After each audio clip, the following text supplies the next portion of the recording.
तो शुरू से कर लेते हैं। हम्म। चलिए, तो ASP.NET कोर है क्या? एक cross platform class cross platform cross platform का मतलब क्या हुआ? क्रॉस प्लेटफॉर्म का मतलब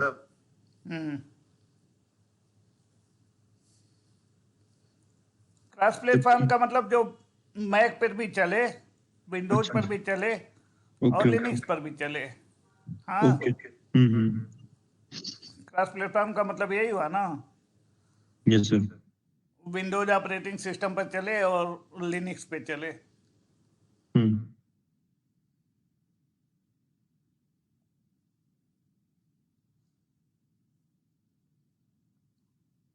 और ओपन सोर्स का मतलब ये हुआ कि ये library as a organisation you can use and you can customize, you can contribute, you can customize it as per your requirement. Okay sir. चलिए, so using ASP.NET application, using ASP.NET Core, we can build web application हम्म। और services. Services का मतलब क्या हुआ? Services का मतलब कि किसी को भी कोई, जैसे मान लीजिए कोई आता है कस्टमर, उसको रिक्वायरमेंट उसकी सर्विस की वो प्रोवाइड करने के लिए।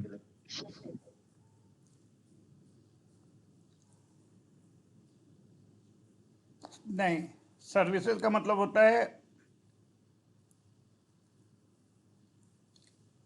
Web API. अच्छा एपीआई का मतलब क्या होता है? सर, एपीआई का मतलब होता है वो एक मैं बताता हूँ सर। एपीआई का मतलब होता है application application interface. Application programming interface. हाँ हाँ। ठीक है, ठीक है। तो थोड़ा सा समझने की कोशिश करते हैं कि वेब एपीआई होता क्या है। जैसे मान लीजिए कि हमने एक एप्लीकेशन बनाया और उस एप्लीकेशन में हमने डेटा को डायरेक्टली एक्सेस करके और सारा लॉजिक एप्लीकेशन तक ही सीमित रखा। हाँ, तो ओके। अब मान लीजिए कि वही डेटा हमें किसी और एप्लीकेशन में कंज्यूम करना है, हम्म। तो कैसे करेंगे? किसी और एप्लीकेशन में भी वो डेटा चाहिए, तो उसको भी डेटाबेस का कनेक्शन देना पड़ेगा, हम्म। उसको भी सारा एक्सेस देना पड़ेगा डेटाबेस पर। लेकिन हम नहीं चाहते कि हम पूरे डेटाबेस पर किसी और को एक्सेस दें। हाँ। तो तरीका क्या है फिर? तरीका। ये कैसे हैंडल करेंगे कि हम डेटा भी दे दें और हमें पूरे अपने डेटाबेस का एक्सेस भी ना देना पड़े? क्या तरीका है सर? Web API. ठीक है। हम वेब एपीआई आया ही इसी पर्पज से कि हम जो जो एपीआई अपना एक्सपोज करना चाहते हैं किसी कस्टमर को या किसी दूसरे एप्लीकेशन को, हम्म। हाँ, हाँ। हम एक्सपोज कर सकते हैं ठीक है। Without exposing our whole data. हाँ सर, ठीक है। और एपीआई लेवल पे सारी सिक्योरिटी वगैरह लग जाती है। हम्म। तो जो हम एप्लीकेशन लिखते हैं मोस्टली उसमें एपीआई उस डेटा एक्सेस पार्ट को बना लेते हैं जनरली, जो कि हम दूसरे एप्लीकेशन से चाहते हैं कि इंटरेक्शन हो सके। मान लीजिए कि हमारे दो एप्लीकेशन हैं। हम्म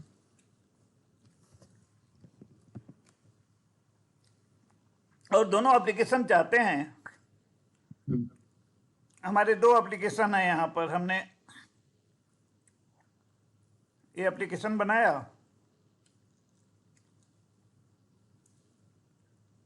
और ये एप्लीकेशन बनाया।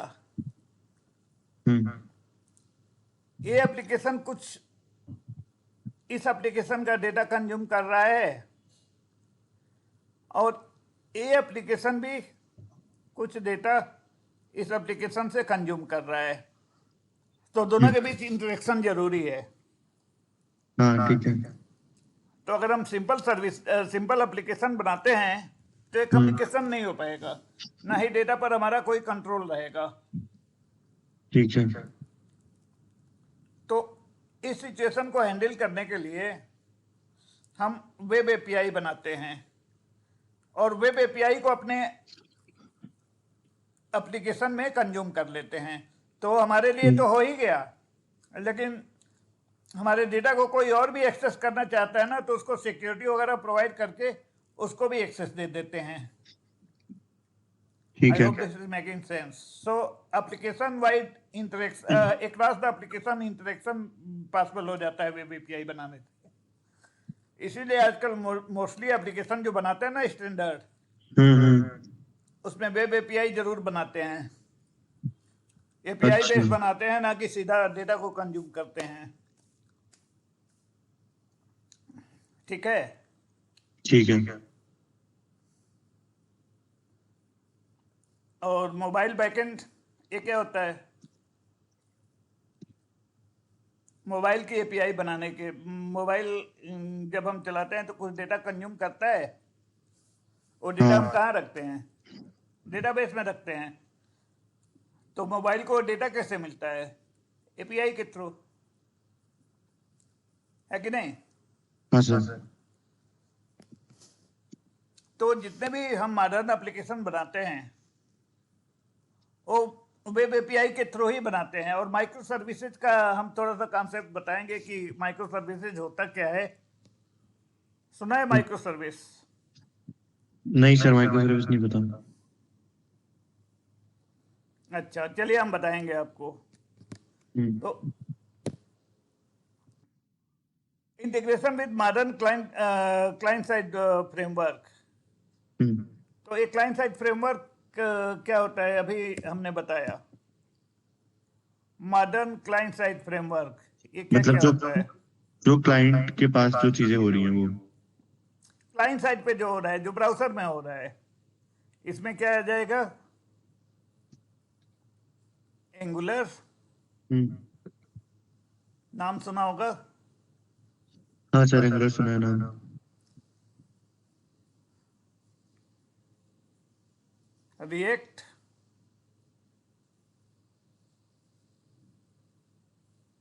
हाँ, रिएक्ट भी सुना है सर।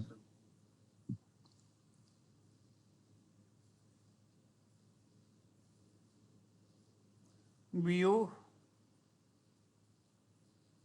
Vue.js।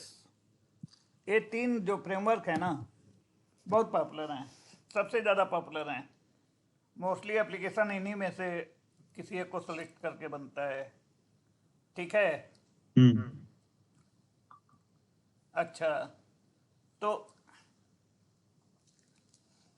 ASP.NET में जो एप्लीकेशन बन रहे हैं ना, वो इनसे जो मॉडर्न क्लाइंट साइड फ्रेमवर्क है उससे पूरा कंपेटेबल है। ठीक है। ठीक है। हाँ अच्छा, और ये तो हमने देख ही लिया कि ये जो एप्लीकेशन होते हैं हाँ वो डॉट नेट कोर और डॉट नेट फ्रेमवर्क दोनों से कंपेटेबल हैं। ठीक है। ठीक है। तो रिकॉर्डिंग हो कोई रही है ना? नेक्स्ट? हाँ रिकॉर्डिंग हो रही है ना? हाँ हाँ, रिकॉर्डिंग चल रही है। ओके।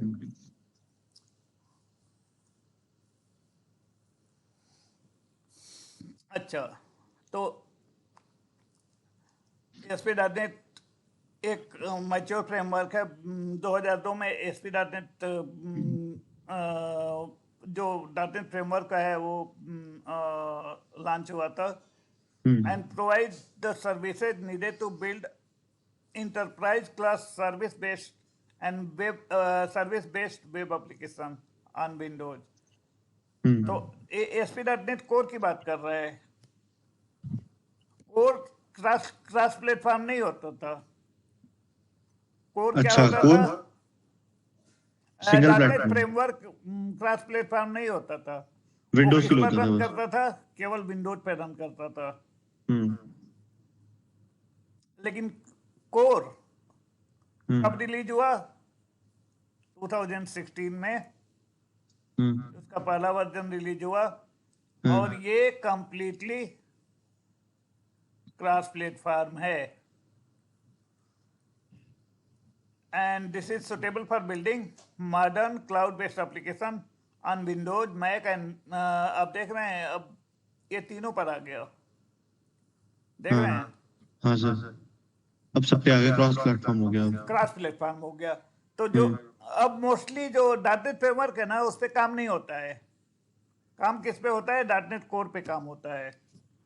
ठीक है, हम्म अब .NET कोर पर ही काम होता है। .NET फ्रेमवर्क कोई काम नहीं करता है .NET फ्रेमवर्क पे। तो चलिए अब इसके हम थोड़ा सा और क्लासिफाई कर लेते हैं कि इसमें होता क्या क्या है। तो यहाँ आ गया ASP.NET, ये फ्रेमवर्क की बात कर रहे हैं अभी।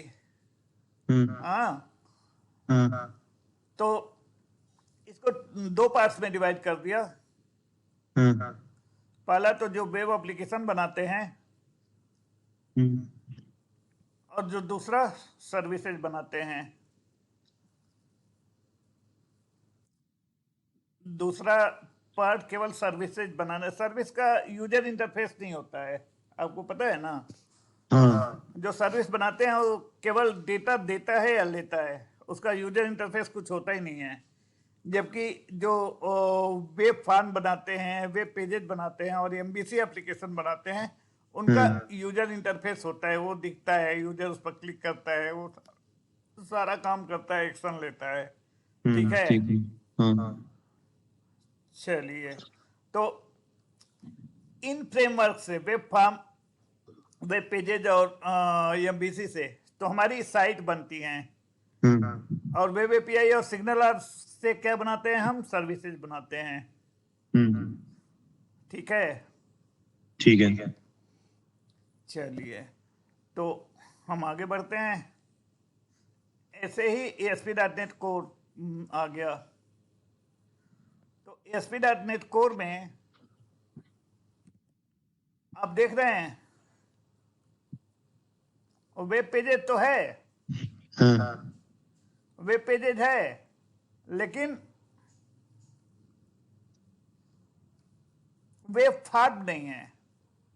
वेब पेजेज है, एमबीसी है, हाँ लेकिन वेब फॉर्म नहीं है। हाँ, वेब पेजेस है हर चीज, लेकिन वेब फॉर्म नहीं है। ठीक है। वेब फॉर्म नहीं है। हम्म और इधर सर्विस साइड में वेब एपीआई और SignalR. Web API SignalR है, और एक और चीज होता है जो कि मैं आपको बता देता हूं, वो होता है ब्लेजर। ब्लेजर। हाँ,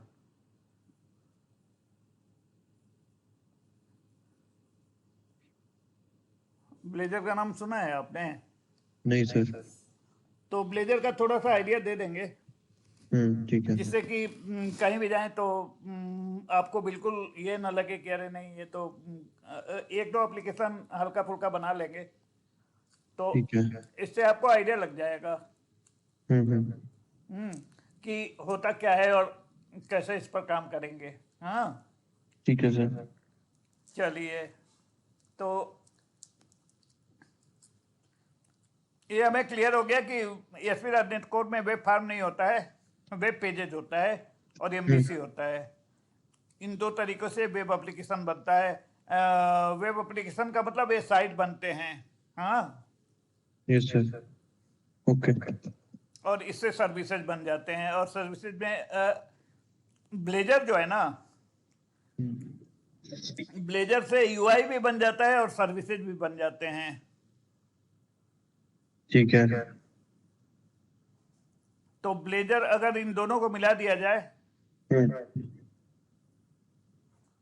तो हमारा ब्लेजर बन जाता है। मतलब एक ही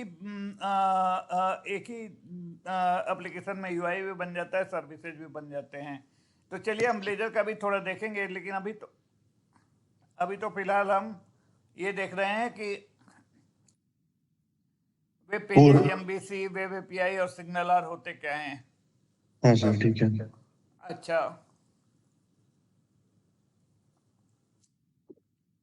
अब देखें मॉडल व्यू कंट्रोलर। हाँ, हाँ, पूरे वेब एप्लीकेशन को हमने 3 पार्ट में डिवाइड कर दिया। एक मॉडल हो गया, एक व्यू हो गया, एक कंट्रोलर हो गया। हाँ, ठीक है। तो व्यू क्या होता है? व्यू, जो यूजर को दिखता है। अच्छा वही जो क्लाइंट फेसिंग बोल रहे थे उस टाइम। हाँ, जो यूजर को दिखता है वो व्यू होता है। हाँ, ठीक है। ठीक है ना? ठीक है। और जो मॉडल होता है, मॉडल क्या होता है? जो डेटा हम जिसमें होल्ड करते हैं, जिसमें डेटा होल्ड करते हैं, वो मॉडल होता है। हाँ, ठीक है।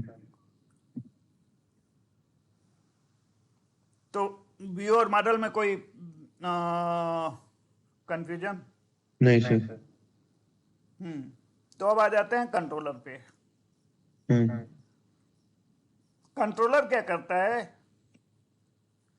एप्लीकेशन और यूजर के बीच में एक पहरेदार बैठा होता है, हाँ, जो कि पूछ पूछता है कि भाई क्या चाहिए। हाँ, कंट्रोलर इज काइंड ऑफ चौकीदार, जो हाँ, कि पूछता है कि क्या चाहिए। तो व्यू मान लीजिए कहता है कि हमें एम्प्लॉइज की लिस्ट दे दो। हाँ, तो कंट्रोलर क्या करेगा? मॉडल से पूछेगा कि भाई एम्प्लॉइज की लिस्ट है क्या। हाँ, और एम्प्लॉइज की लिस्ट अगर है, होगी, ऑब्वियसली होगी। अगर हम एम्प्लॉय का एप्लीकेशन बना रहे हैं तो एम्प्लॉय की लिस्ट होगी। तो क्या करेगा वो क्या करेगा? डेटा यहां से लेगा, हाँ, सबसे पहले व्यू से रिक्वेस्ट कंट्रोलर पे आई। हाँ, कंट्रोलर ने एक रिक्वेस्ट भेजी मॉडल को कि भाई हमें एम्प्लॉय का डेटा दे दो, क्योंकि व्यू में हमें एम्प्लॉय का डेटा चाहिए। हाँ, मॉडल ने मॉडल में मॉडल में जो डेटा एक्सेस लेयर होता है, हाँ, उसने डेटा को एक्सेस करके और डेटा ला दिया। ठीक है। और डेटा ला दिया जब, तो वो डेटा हम कंट्रोलर को दे देते हैं। कंट्रोलर उसको क्या करेगा? व्यू को दे देगा। मतलब क्लाइंट को। हाँ, तो वो HTML फॉर्म में बदल देगा उस डेटा को, जिससे कि ठीक है। यूजर उसको देख सके। इस तरीके से इंटरेक्शन होता है। तो ठीक मॉडल है। और व्यू डायरेक्टली कभी नहीं इंटरेक्शन करते हैं, डायरेक्ट इंटरेक्शन नहीं होता है, हम्म, इनडायरेक्ट इंटरेक्शन होता है। तो इसको हम इनडायरेक्ट इंटरेक्शन को ऐसे डॉट डॉट में शो करते हैं। लेकिन हम्म, व्यू और कंट्रोलर से डायरेक्ट कम्युनिकेशन होता है। हाँ, ठीक है? ठीक है। ठीक तो है। So far is it making sense हाँ सर। कि कोई भी रिक्वेस्ट आई व्यू से तो कंट्रोलर को गई, कंट्रोलर ने उसको इंटरप्रेट किया कि क्या चाहिए। अगर कोई डेटा चाहिए तो मॉडल से बोलेगा कि वो डेटा ला के दो, मॉडल पर डेटा एक्सेस लेयर होता है, वो ला के और डेटा को दे दिया व्यू कंट्रोलर को, कंट्रोलर ने वो डेटा फॉर्मेट करके व्यू को वो डेटा भेज दिया व्यू को। व्यू क्या करेगा, उस डेटा को फॉर्मेट कर देगा जैसा यूजर को चाहिए और ब्राउजर को भेज देगा। हाँ इस तरीके से काम करता है। ठीक है। ठीक है। तो अब कोई पूछे कि मॉडल क्या होता है, व्यू क्या होता है, कंट्रोलर क्या होता है, बताओ तो हाँ क्या सर। क्या बताएंगे? सर व्यू होता है जो क्लाइंट क्लाइंट देखता है। हाँ, मॉडल वो होता है जो हम जो एक्चुअल डेटा रेंडर करता है। हाँ, मॉडल वो होता है जो हमने डिजाइन किया होता है। नहीं, जो डेटा हम जो भी वेब एप्लीकेशन बनाते हैं, हाँ मेन पर्पज क्या होता है कि कुछ डेटा का ये करें, इंटरेक्शन करें। हाँ मोस्टली हम डेटा का इंटरेक्शन करते हैं, उस डेटा को होल्ड कहाँ करते हैं? मॉडल में करते हैं। हाँ हाँ या हमारा कोई बिजनेस लॉजिक है हाँ, तो उस बिजनेस लॉजिक को होल्ड कहाँ करते हैं? मॉडल में करते मॉडल में हैं। करते हैं। हाँ बिल्कुल। तो मॉडल हमारा काइंड ऑफ डेटा होल्डर है हाँ और व्यू उसको दिखाने वाला है, मतलब यूआई एलिमेंट है, जिससे कि हमारा डेटा कैसे दिखेगा वो व्यू डिसाइड कर लेगा। चलिए आगे देखते हैं। ठीक है। ASP.NET Core MVC is a rich framework for building web application and API. ठीक है। And it uses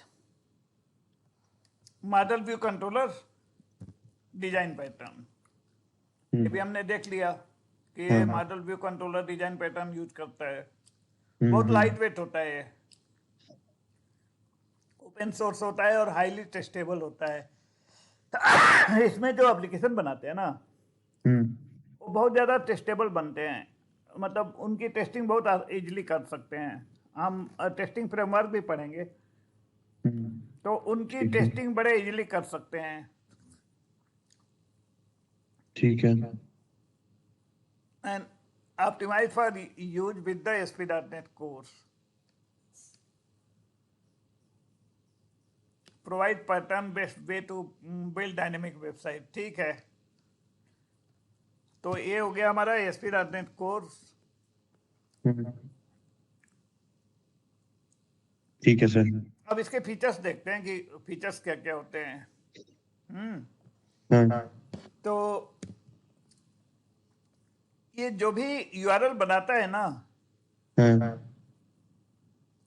वो SEO फ्रेंडली होता है। SEO सुना होगा, सर्च इंजन ऑप्टिमाइजेशन। हाँ, वो मतलब सबसे ज्यादा प्रायोरिटी पे ऊपर दिखने के लिए या ऐसा जो भी। हाँ हाँ, तो जो MVC में URL बनते हैं ना, वो यूजर फ्रेंडली, SEO फ्रेंडली बनते हैं। और इससे सिंगल पेज एप्लीकेशन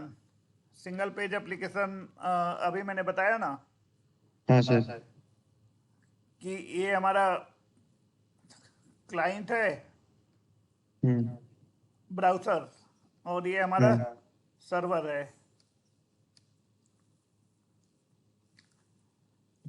तो जो एंगुलर के एप्लीकेशन होते हैं, क्लाइंट क्या करेगा, एक बार रिक्वेस्ट भेजेगा,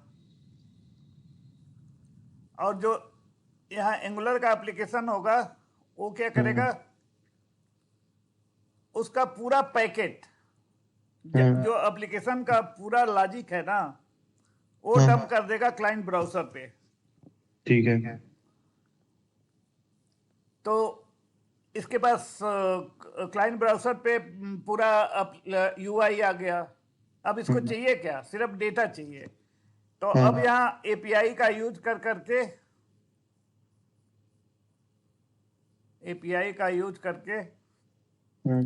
ये जो UI है API का यूज करके डेटा लाएगी और ये एप्लीकेशन चलता रहेगा। और ये वेब सर्वर पर इसलिए नहीं जाएगा दोबारा दोबारा जाने की जरूरत नहीं पड़ती, क्योंकि सारा लॉजिक तो हमारा क्लाइंट साइड पे यूआई का आ ही गया है। हाँ हाँ तो हमें फिर सर्वर पे जाने की जरूरत क्या है? तो इसीलिए इसको सिंगल पेज एप्लीकेशन बोलते हैं। ये सिंगल रिक्वेस्ट में पूरा यूआई सर्वर साइड से क्लाइंट साइड पे ट्रांसफर कर देता है। I hope this is making sense. Yes sir. अच्छा, अब ये क्या होता है, separation of concern? Separation of concern हम्म मतलब कंसर्न से छुटकारा। हाँ, उससे छुट्टी। तो ठीक है। जब भी हम कोई एप्लीकेशन बनाते हैं हम्म तो उसको हैंडल करने के बहुत सारे उसको फुली ऑपरेट करने में बहुत सारी प्रॉब्लम्स आती हैं। हम्म जैसे एक्सेप्शन हैंडलिंग हो गया, लॉगिंग हो गया, बहुत सारे नॉन फंक्शनल रिक्वायरमेंट्स होते हैं, हम्म परफॉर्मेंस ऑप्टिमाइजेशन हो गया।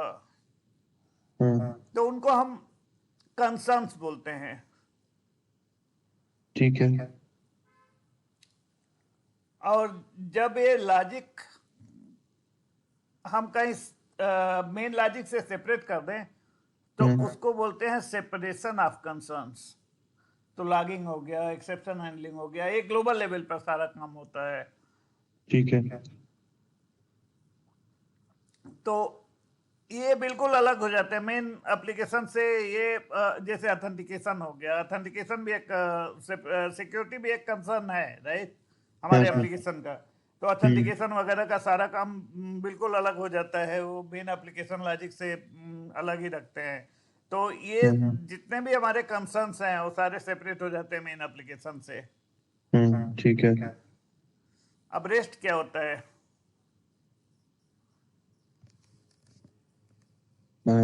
Rest API. हम्म नहीं, उसका आइडिया नहीं है सर। रेस्ट का मतलब होता है रिप्रेजेंटेशनल रिप्रेजेंटेशनल स्टेट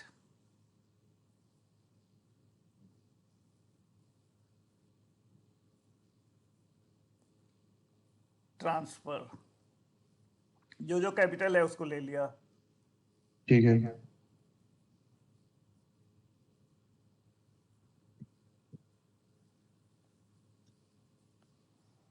तो ये तो बहुत लंबी कहानी है, मैं थोड़ा सा आइडिया दे देता हूँ आपको कि रेस्ट आया क्यों। हम्म तो जब शुरू शुरू में एप्लीकेशन डेवलप होने लगे तो हम जो वेब एपीआई जो सर्विसेज बनाते थे ना, हम्म वो कम्युनिकेट डायरेक्टली नहीं करती थी। डायरेक्टली कोई तरीका ही नहीं था कम्युनिकेट करने का। हम्म तो उनको कम्युनिकेट कराने के लिए एक हम्म स्पेशल प्रोटोकॉल यूज करते थे हम लोग। उसको बोलते थे सोप। क्या बोलते थे? सोप बोलते थे, simple object SOAP।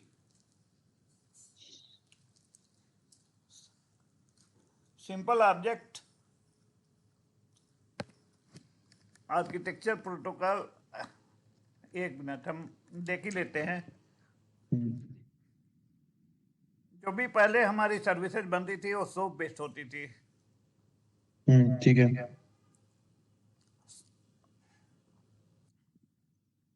Simple object access protocol होता है, SOAP, जहाँ तक मुझे याद आ रहा है। हम्म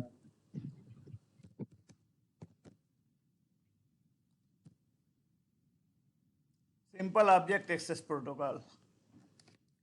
तो एक प्रोटोकॉल होता था जिसको कि हर सर्विस फॉलो करती थी। उस उसका यूज करके हम डेटा पहले एक्सेस करते थे, फिर सोप में रैप करते थे, फिर भेजते थे। तो ये हम्म बहुत हैवी हो जाता था।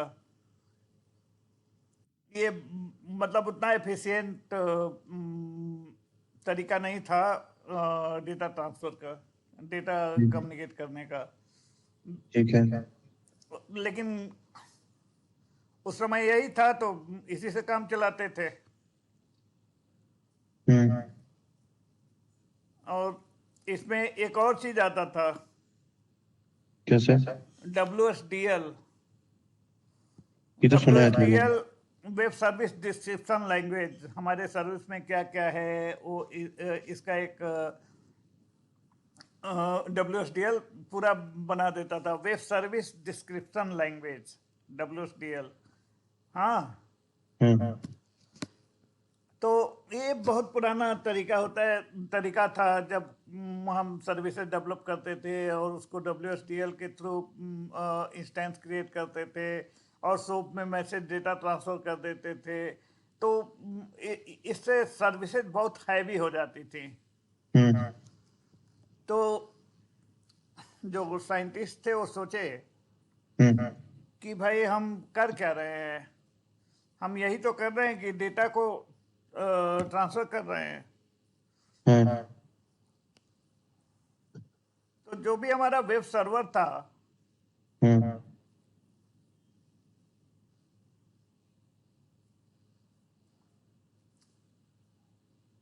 उससे हम डेटा गेट से एक्सेस करते थे, हम्म। गेट प्रोटोकॉल से। हाँ। पोर्ट से नया डेटा इंसर्ट करते थे। हम्म।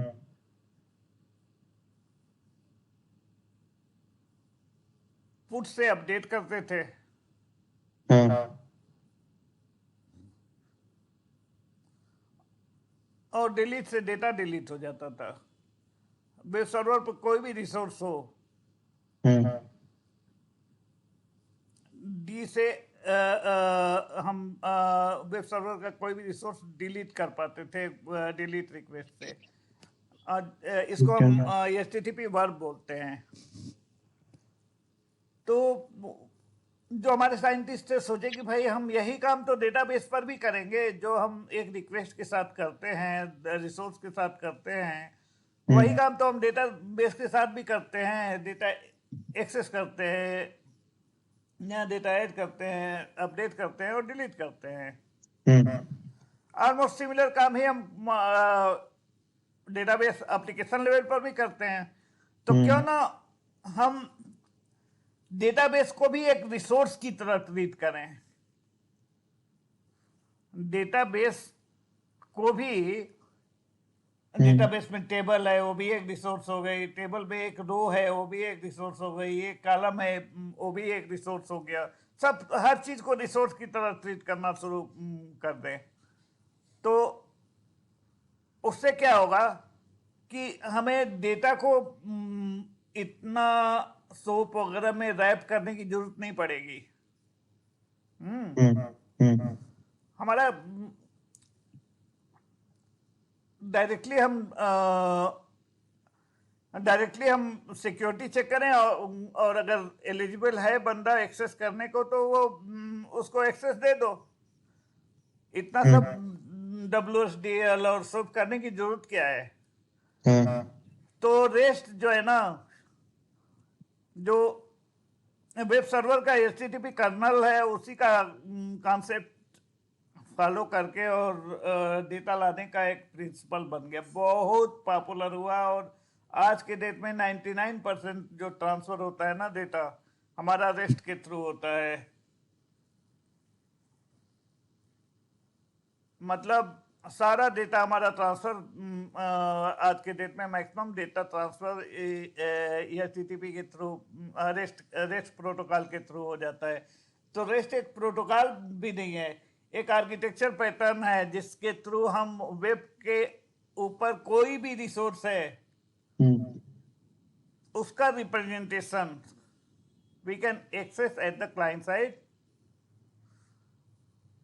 रिप्रेजेंटेशनल स्टेट ट्रांसफर, हमारा जो वेब सर्वर पर डेटा है उसका रिप्रेजेंटेशन और स्टेट ट्रांसफर करके क्लाइंट साइड उस पर कुछ ऑपरेशन कर सके, उसी को हम रेस्ट बोलते हैं। तो rest is a kind of architecture pattern, ठीक है। हम्म, ठीक तो है। थोड़ा थोड़ा हल्का हल्का आइडिया तो लग रहा होगा कि रेस्ट क्या होगा। मतलब आप यूं लगा के चलें कि जो वेब एपीआई बनाएंगे ना वो रेस्ट बेस्ड वेब एपीआई बनाएंगे। आजकल जितना भी डेवलपमेंट होता है सारा रेस्ट बेस्ड ही होता है। ठीक है सर। अच्छा, अब हम आ गए इम्प्लीमेंट टेस्ट ड्रिवन डेवलपमेंट। हम्म, टीडीडी क्या होता है? Test driven development. ठीक है। ये होता है हम्म, कि हम एक एप्लीकेशन बनाने गए, तो हम एप्लीकेशन का यूजर इंटरफेस नहीं बनाएंगे। हम्म, एप्लीकेशन के लिए हम्म, हम सबसे पहले टेस्ट केसेस लिखेंगे कि भाई हमारा एप्लीकेशन यूजर का नाम और यूजर की डिटेल एक्सेप्ट करना चाहिए, और वो परसिस्टेंट होना चाहिए, उसमें ये वैलिडेशन होने चाहिए, बहुत सारी चीज़ें हम एक टेस्ट केस लिख लिए। हम्म, और जब एप्लीकेशन डेवलप करने जाते हैं ना, हम्म, तो उन टेस्ट केसेज को उठा उठा के बहुत एग्जॉस्टिव टेस्ट केसेज लिखते हैं जिससे कि पूरा हमारा एप्लीकेशन कवर हो जाए। और जब ठीक है। एक्चुअल डेवलपमेंट करने जाते हैं तो उन टेस्ट केसेज को हम फुलफिल करते जाते हैं। तो जब सारे टेस्ट केसेज फुलफिल हो जाते हैं तो उसका मतलब हमारा एप्लीकेशन बन के तैयार हो जाता है। हम्म, तो ये हो गया टेस्ट ड्रिवन डेवलपमेंट, जिसमें कि सबसे पहले टेस्ट केसेज लिखते हैं, उसके बाद से उन टेस्ट केसेज को सेटिस्फाई करने के लिए हम एप्लीकेशन डेवलप करते हैं। हम्म,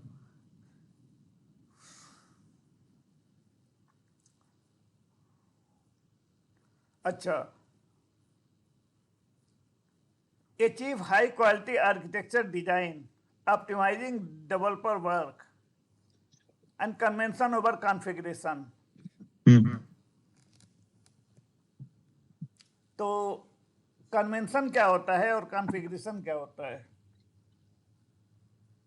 चलिए समझते हैं। कॉन्फ़िगरेशन मतलब कॉन्फ़िगर करना अपने अकॉर्डिंगली। हाँ, कॉन्फ़िगरेशन का मतलब हमने एक सेटिंग रखी और उस सेटिंग का अपने एप्लीकेशन में यूज कर रहे हैं, हम्म, तो कॉन्फ़िगरेशन हो गया। लेकिन कन्वेंशन का मतलब हो गया कि हम एक पर्टिकुलर स्टाइल में एप्लीकेशन बनाएंगे। हम अपने कंट्रोलर का नाम कंट्रोलर रखेंगे, लास्ट में कंट्रोलर सफिक्स रखेंगे। ये सारे कन्वेंशन हो गए जो कि हम जनरली फॉलो करते हैं स्टैंडर्डाइजेशन के लिए। ठीक है। हम एक मॉडल मॉडल फोल्डर अलग से बनाएंगे, कंट्रोलर फोल्डर अलग से बनाएंगे, व्यू फोल्डर अलग से बनाएंगे, जिससे कि हमारा जो डिजाइन है बिल्कुल सिमेट्रिक रहे। कोई भी देख के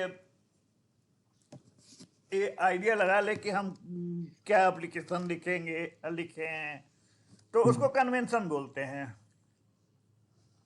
तो ठीक है।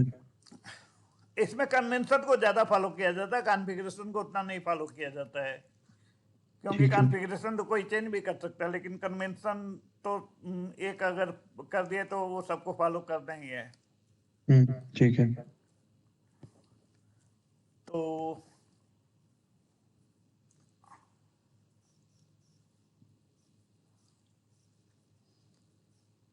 अब रेजर व्यू इंजन क्या होता है? रेजर व्यू इंजन क्या करता है कि व्यू को लेता है और HTML जनरेट कर देता है, अच्छा। और बहुत ही ज़्यादा एफिशिएंट होता है। आज के डेट में सबसे ज़्यादा पॉपुलर है। इसमें सी ठीक है। शार्प का कोड डायरेक्टली लिख सकते हैं इसके अंदर। ठीक है। तो जो इसका व्यू इंजन है, रेजर व्यू इंजन होता है, जो कि बहुत पावरफुल है, इंटीग्रेटेड है विजुअल स्टूडियो के साथ, और उसमें हम सारा कोड लिख सकते हैं C# का और HTML का साथ में। ठीक है। अब ये वेब एपीआई ASP.NET कोड में वेब एपीआई डेवलप कर सकते हैं, building services that can reach to a broad range of client। और CORS क्या होता है? Cross origin resource sharing. Cross region, cross origin resource sharing. तो इसका मतलब मैं समझाता हूं। मान लीजिए आपने वेब एपीआई बनाया, हाँ, तो वेब एपीआई से आप अपना डेटा एक्सपोज कर रहे हैं, राइट?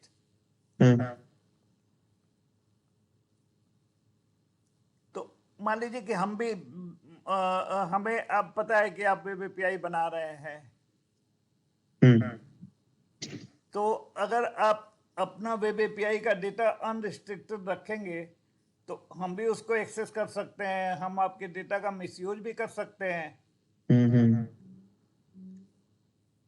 तो वेब एपीआई बाय डिफॉल्ट क्या कहता है कि नहीं भाई, आप अपने सिस्टम पर जहां होस्ट किए हैं वहां तो आप एपीआई रन कर सकते हैं, लोकली रन कर सकते हैं, लेकिन कोई तीसरा आदमी आपके एपीआई को कभी एक्सेस नहीं कर सकता, ठीक है। जब तक कि आप उसको स्पेसिफिकली अलाउ ना करें।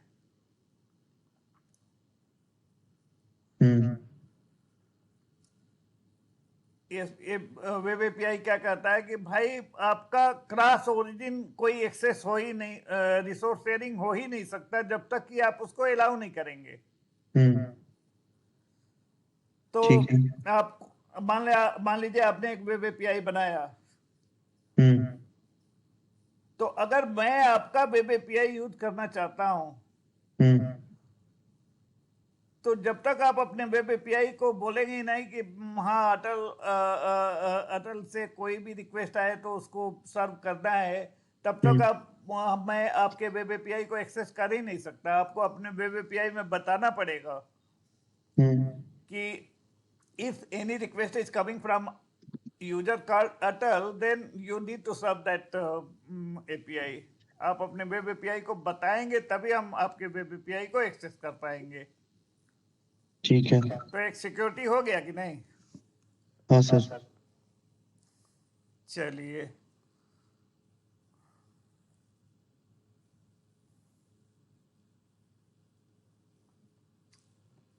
अब ये बहुत सारे फीचर्स है जो कि हम डिस्कस कर लेते हैं। राउटिंग क्या होता है? राउटिंग प्रोटोकॉल्स होते हैं क्या? राउट का मतलब होता है रास्ता। तो राउटिंग का मतलब वेब सर्वर पर जाने का रास्ता। मतलब कौन कौन सा यूआरएल पैटर्न हमारा वेब एप्लीकेशन एक्सेप्ट करेगा या वेब एपीआई एक्सेप्ट करेगा, उसको हम राउटिंग में डिफाइन करते हैं। तो राउटिंग में क्या क्या होता है? एट्रीब्यूट बेस्ड राउटिंग होता है, कन्वेंशन बेस्ड राउटिंग होता है।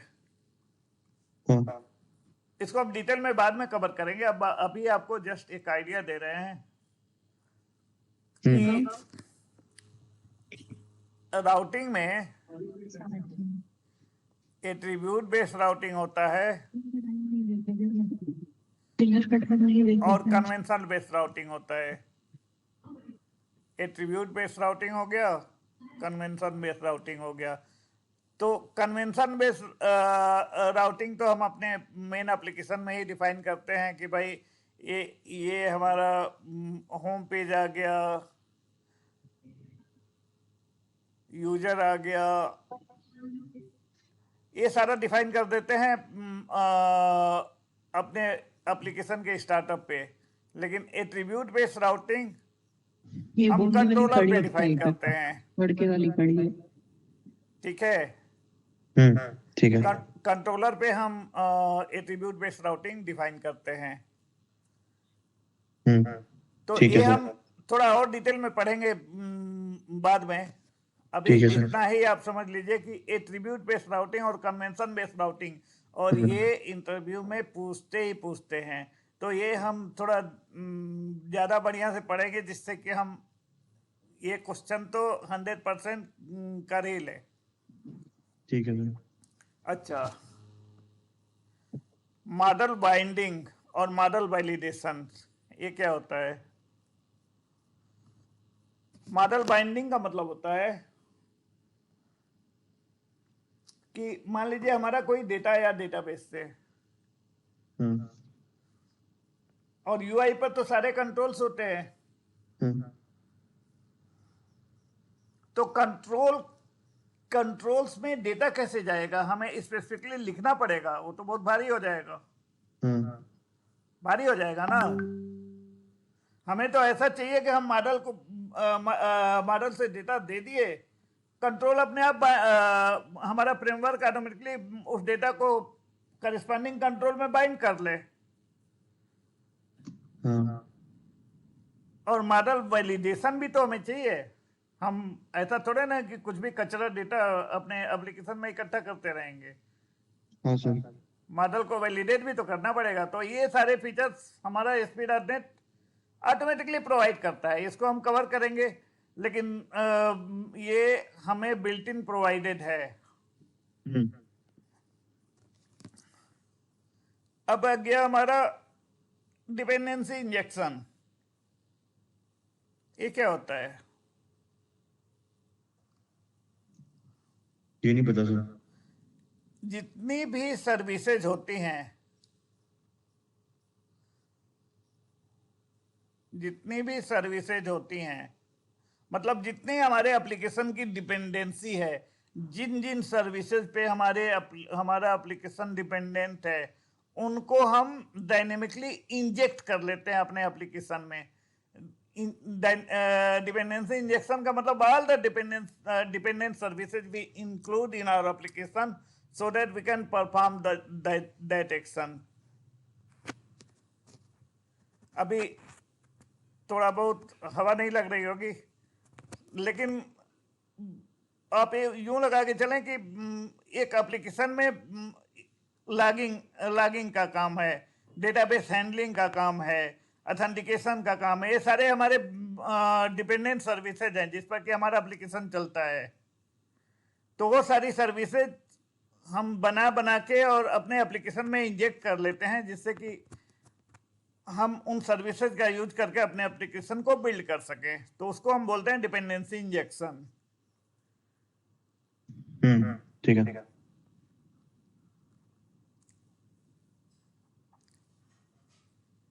मेरी आवाज आ रही है ना सर? हाँ हाँ, आपकी आवाज आ रही है। हम्म अच्छा, फिल्टर्स क्या होते हैं? जो चाहिए उस हिसाब से हम अपने हम सेटअप कर लें। फिल्टर का मतलब यही होता है कि हम अपने डेटा को मॉडिफाई कर पाए। एक बार हमारा रिस्पांस आ गया, उसके बाद से हम उस डेटा को प्रोसेस कर पाए किसी पर्टिकुलर पर्पस से, उस डेटा में कुछ एक्स्ट्रा चीजें ऐड कर सकें, तो उसको हम बोलते हैं फिल्टर्स। फिल्टर्स के थ्रू कर सकते हैं। और एरिया क्या होते हैं? मान लीजिए कि हमारा एप्लीकेशन है,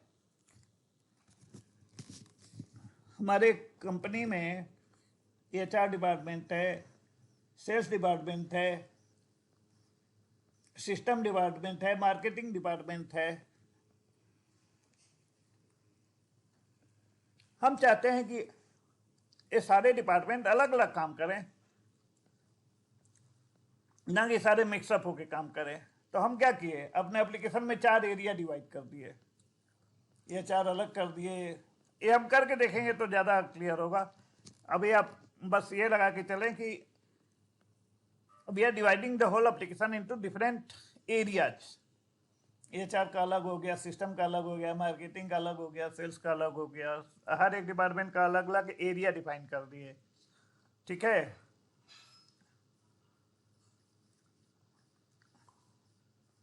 अच्छा,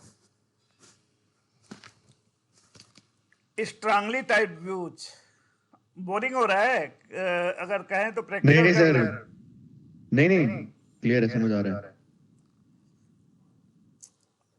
थोड़ा थोड़ा भी आइडिया लगेगा ना, तो जब एक्चुअल में करने जाएंगे ना, तो यही सारी चीजें बहुत आसान लगने लगेंगी आपको, लगेगा कि इसमें कुछ है ही नहीं। तो स्ट्रांगली टाइप व्यू क्या होता है? जो मॉडल से डिट्टो, मॉडल के सारे फील्ड के बेसिस पर व्यू बनता है, उसको स्ट्रांगली टाइप व्यू बोलते हैं। जो हमारा व्यू मॉडल से डायरेक्टली बनता है, उसको हम स्ट्रांग टाइप व्यू बोलते हैं। और view components, header, footer, side bar, बहुत सारे कंपोनेंट्स हम इसमें बना सकते हैं। टैग हेल्पर क्या होता है? जब हम कोई HTML एलिमेंट बनाते हैं तो उसमें कुछ कुछ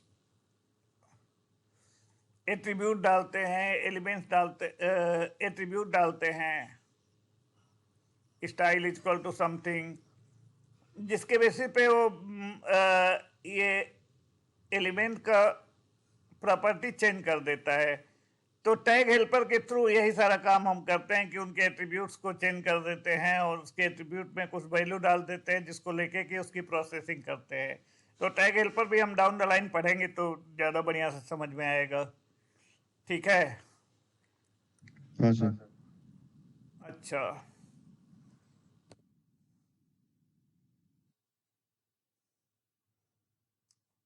तो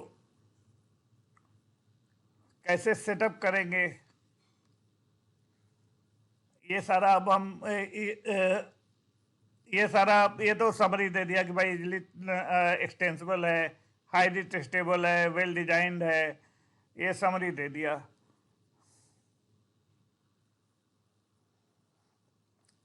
अब हम नेक्स्ट पर आते हैं।